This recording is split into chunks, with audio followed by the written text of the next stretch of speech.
Right. Well, today we're going to look at different types of awarenesses, awareness of the body, and what happens when you aren't in your body fully.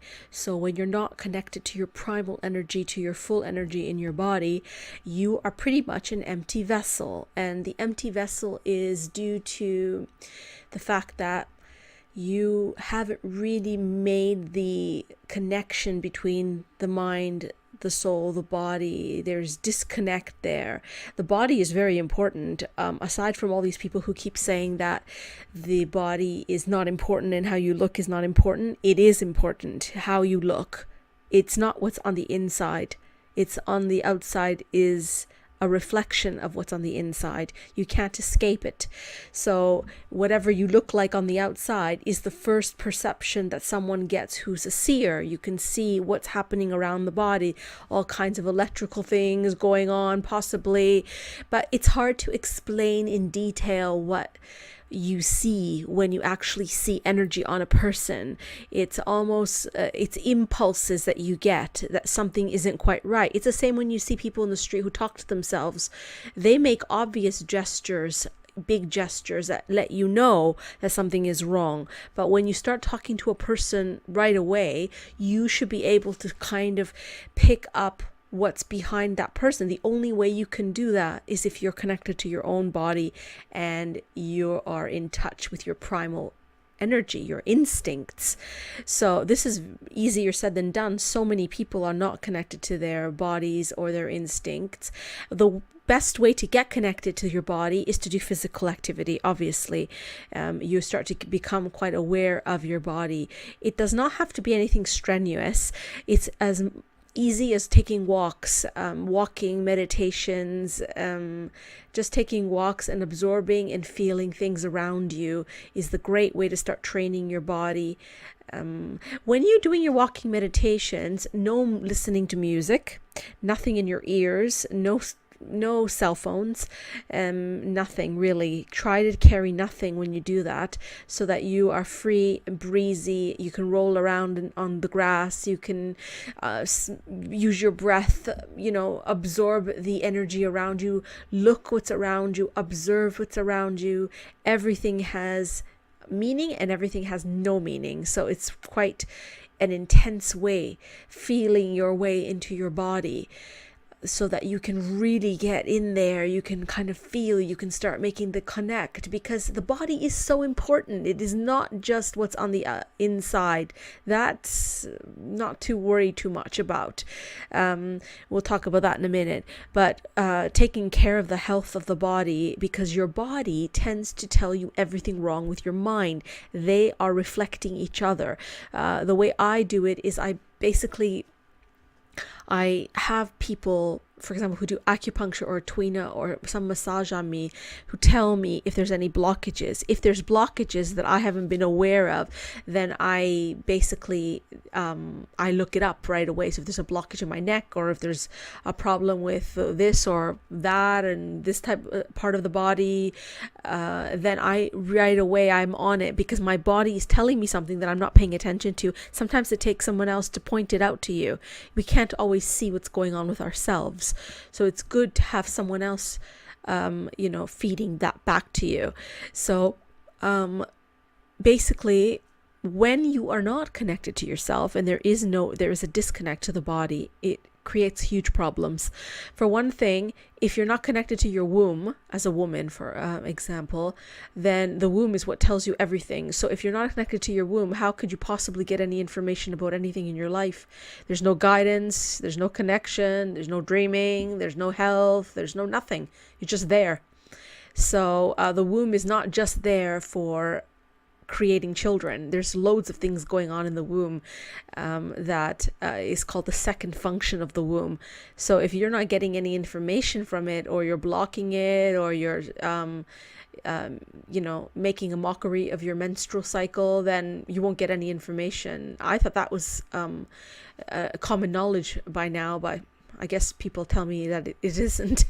So if you are disconnected in that way, then there's an issue there. So you're not actually getting into your body, the womb. You're not feeling your way in. The woman dreams and imagines out of the womb. For men, if they're not in their body, other things happen with them. They start to get split. So their minds get split, because men tend to be, definitely their connection to the spirit is quite vertical, quite linear.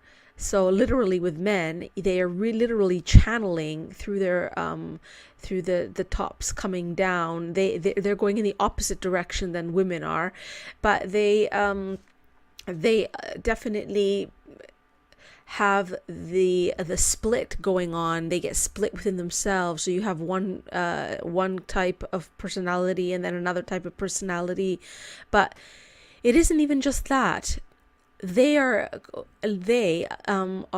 much easier to mount than women are when it comes to external energies, because men are just so connected vertically to the spirit that they're just easier to mount and to for them to be the channeling energy. Women are harder. We're more complex.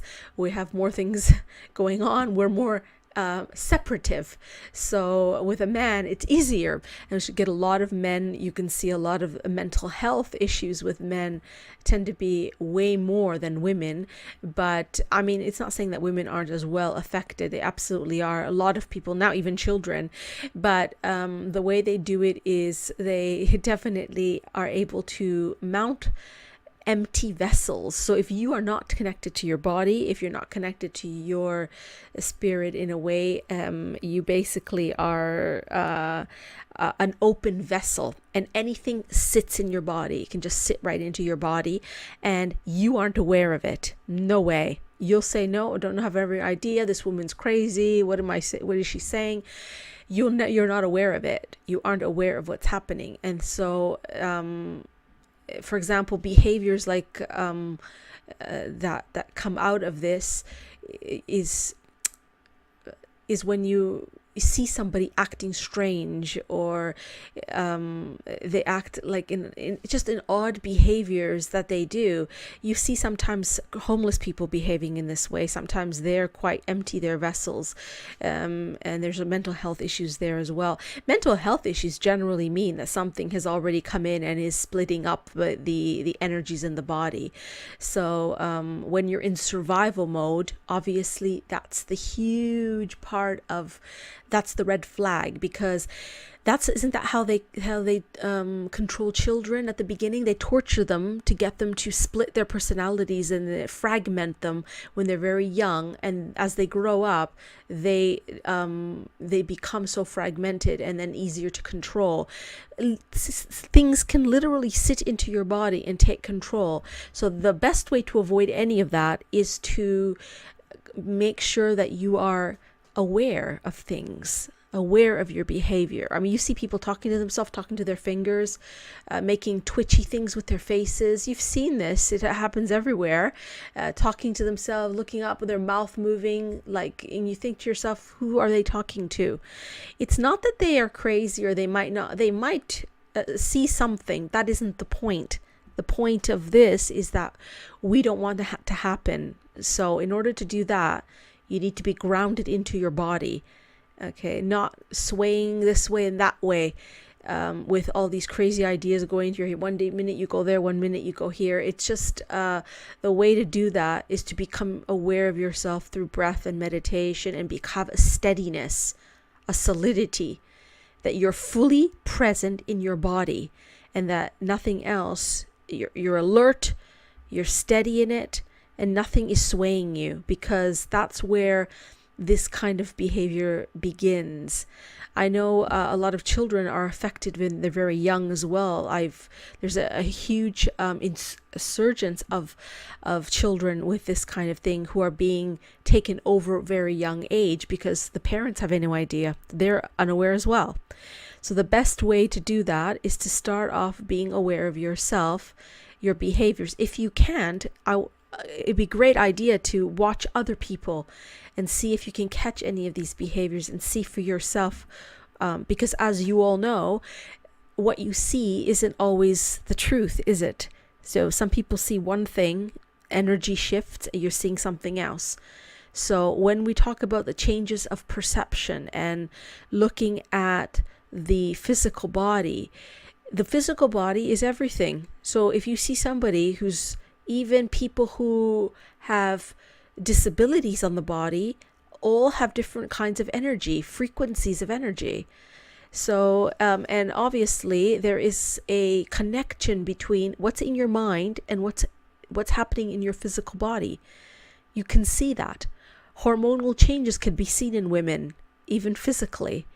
So this is really important that you become aware of yourself, so nothing comes sitting into your body. I had an example of a friend who was too open, and he was really excited about spiritual things, and he started to read the tablets of Thoth, I think it was, the emerald tablets, this was a few years ago, and he became such an open vessel that in the middle of a conversation with him, he started to channel somebody else, and I was talking to somebody else on there. I knew right away the energy frequency had changed, and the next day he couldn't remember anything, talking to me about anything. He didn't know, it was just a blank.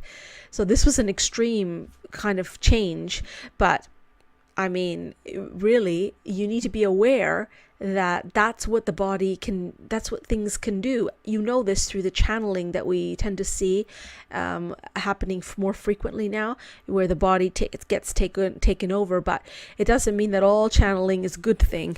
Sometimes it's not. It depends on what you're channeling, and depends on how open you are. Sometimes you're too open to things, and something finds an opportunity to reside with you or in you. You just have to be aware and become as aware as you can. Some of us might never become aware. We are a mystery to ourselves, aren't we?